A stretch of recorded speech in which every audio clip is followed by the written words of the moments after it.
Gold trusted gold buyers. మీరు తాకట్టు పెట్టిన బంగారాన్ని విడిపించి ఈ రోజు ఉన్న మార్కెట్ ధరకు కొనబడను. దీపక్ గారు మరి అసలు ఏది ఎవరిది చూడండి అని మరి చూసారు కదా. తర్వాత అన్నారు నవదీప్ గారు, ఎవరమ్మా ఇక్కడ అమ్మవారి భక్తురాలు ఎవరు అన్నారు అని చెప్పేసి అన్నాడు.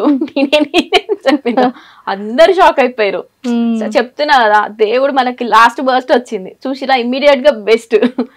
సో మనం మనల్ని నమ్మాలి, హానెస్ట్ గా ఉండాలి, జెన్యూన్ ఉండాలి. అదే అయ్యేది అవుతుంది, తెలియాల్సిన వాళ్ళకి తెలిసే చాలు. సూపర్. కానీ ఒక వర్డ్ అన్నారు, నాన్నకి మేము ఆడపిల్లలు అంటే నాన్నకి నచ్చదు అని. అంటే ఏంటి ఆ ప్రాబ్లమ్, ఎప్పటి నుండి ఫేస్ చేశారు? అంటే డాడీ రియలైజేషన్ ఎప్పుడు వచ్చింది దానికి? ఎస్, అంటే ఊర్లో పుట్టి పెరిగినాం కదా, ఎట్లుంటది అమ్మాయి పుట్టిరనగానే అమ్మాయా అని అంటారు కదా, కట్నాలు ఇవ్వాలి, పెళ్లి. అబ్బాయిలు ఉంటేనేమో వాళ్ళు ఏదో పెద్ద తెగ పొడి చేస్తారని ఫీల్ అయిపోతుంటారు. అంటే ఇప్పుడు అట్లా లేదు కదా, కాలం మారిపోయింది. అప్పట్లో అట్లుంటుండే, ఇప్పుడు మారిపోయింది కదా. ఇప్పుడు 2025 మా డాడీకి ఇంకా చుట్టుపక్కల వాళ్ళు, మా డాడీ ఆఫీస్ ఫ్రెండ్స్ కూడా నన్ను, మా డాడీ ఆఫీస్ ఎల్ఐసి ఏజెంట్ అనమాట, డాడీది ఏది ప్రోగ్రామ్ అయినా నన్నే తీసుకుపోతాడు. నేనే డాన్స్ చేస్తుండే, పాట పాడుతుండే, ప్రతిదీ.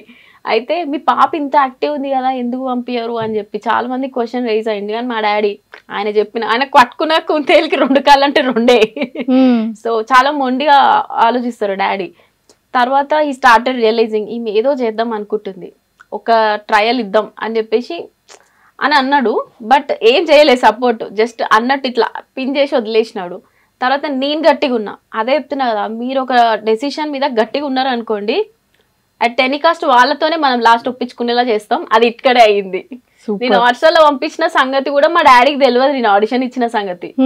మొత్తం సెలెక్ట్ అయిపోయి అన్నపూర్ణ స్టూడియోస్ అయిన సంగతి కూడా చెప్పాలి నేను డాడీకి. గ్రూప్ డిస్కషన్ ఇట్లా అని డైరెక్ట్ స్టేజ్ మీద సెలెక్ట్ అయినా అన్న తర్వాత చెప్పిన. సో ఎందుకంటే మళ్ళా మధ్యలో వచ్చినాక మనం ఎంత గట్టిగా ఉన్నా గానీ అనుకునే కొన్నిసార్లు జరగవు. మనం ఇక్కడ స్ట్రాంగ్ ఉండి ఆడితే మన కష్టాన్ని చూసి దేవుడే ఇస్తాడు. ఆ ప్రోమో చూసిన తర్వాత, మీ ఎపిసోడ్స్ చూసాక అమ్మ నాన్న ఇన్నర్ ఫీలింగ్ ఏంటి?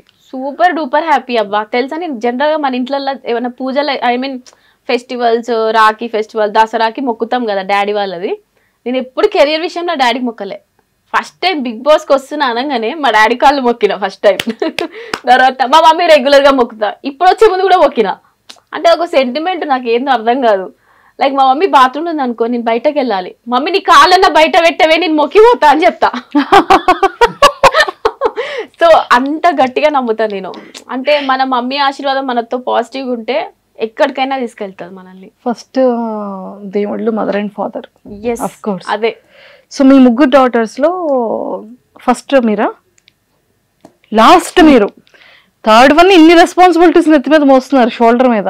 ఏం చేస్తాం, మనకి పరిస్థితుల ప్రభావాలు, బాధ్యతలు మనల్ని అలా చేస్తాయి. కానీ కలికి ట్రూ ఒక్కటి హానెస్ట్ గా చెప్పాలి అంటే, లైఫ్ తో పోరాడుతున్నారు అంటే ఎవ్రీడే ఒక ఫైటింగ్ కదా ఉంటది. అది బరువు మోసేటోనికే తెలుస్తుంది బాధ్యత విలువ అన్నట్టు. నిజంగా తెలుసా మంజుష, లైక్ మీకు సఫర్ అయ్యే వచ్చి రీడ్ దాకా ప్రతి ఒక్కరు అమ్మాయి చాలా ఫేస్ చేసుకుంటూ రావాలి తెలుసా. జనరేషన్ మారింది, కాలం మారింది అని మనం అనుకుంటున్నాం తప్ప, బయట అనుకుంటున్నారు తప్ప, మన ఫ్యామిలీస్ వాళ్ళకి అది అర్థం కావాలి. కొంచెం వాళ్ళకి టైం పడుతుంది. సో మా డాడీకి చూడు ఇన్ని ఇయర్స్ పట్టింది మా డాడీ నాకు అర్థం చేసుకోవడానికి. బట్ ఎనీవేస్ అర్థం చేసుకున్నారు కదా, అదే మనకు కావాల్సింది. పక్కనోడు ఏమంటారు మనకు అవసరం లేదు, మన ఇంట్లో మనల్ని అర్థం చేసుకుంటేనే ఒక 1000 ఏనుగుల బలం అది. అవును. ఇప్పుడు ఫస్ట్ అండ్ సెకండ్ సిస్టర్స్ మ్యారీడా లేకపోతే అన్మ్యారీడా? They are married. Both are married, kids కూడా ఉన్నారు. సో మీరు ఒక్కలే? Yes, kid. ఓ, పెద్దక్క బేబీయా చిన్నక్క? పెద్దక్క బేబీ. Okay okay okay. చాలా ఇష్టం మీకు, బాగా అటాచ్మెంటా? అయ్యా ఫుల్. ఓకే. సో వాళ్ళిద్దరు హ్యాపీ? ఫుల్. ఓకే. సో ఇంక నెక్స్ట్ మీదే మ్యారేజ్ ఉంది. ఇంకా ఇప్పుడు మనము ఆ కెరియర్ సెట్ చేసుకోవాలి ఫస్ట్, పెళ్లి సెకండ్. ఇంతకీ అరేంజ్ మ్యారేజ్ లోనే ఎక్స్పెక్ట్ చేయొచ్చా, లవ్ మ్యారేజ్ అని ఎక్స్పెక్ట్ చేయొచ్చా? లేదు, go with the flow Manjusha. ఏది అనుకోవట్లేదు ప్రస్తుతానికి, కెరియర్ మీద ఫోకస్ పెట్టిన. ఎందుకంటే మన వాళ్ళు ఒప్పుకోరు, సపోర్ట్ చేస్తారు గట్టిగా. సో కెరియర్ గట్టిగా ఫోకస్ చేసినప్పుడు అన్ని మన దగ్గరకే వస్తాయి. కలికి మూవీస్ లోనే చేయాలని ఉందా మీకు? సీరియల్స్ లో అయినా చేయాలని ఉందా? మూవీస్ యాజ్ పర్ నో నేను అనుకున్న ప్రకారంగా అయితే మూవీస్ లో చేయాలని అనుకుంటున్నా. సీరియల్ ఆఫర్స్ కూడా వస్తున్నాయి, కానీ I just wanted to do in movies. First నుంచి అయినా నేను ఒకటే దాని మీద ఉన్నా కదా.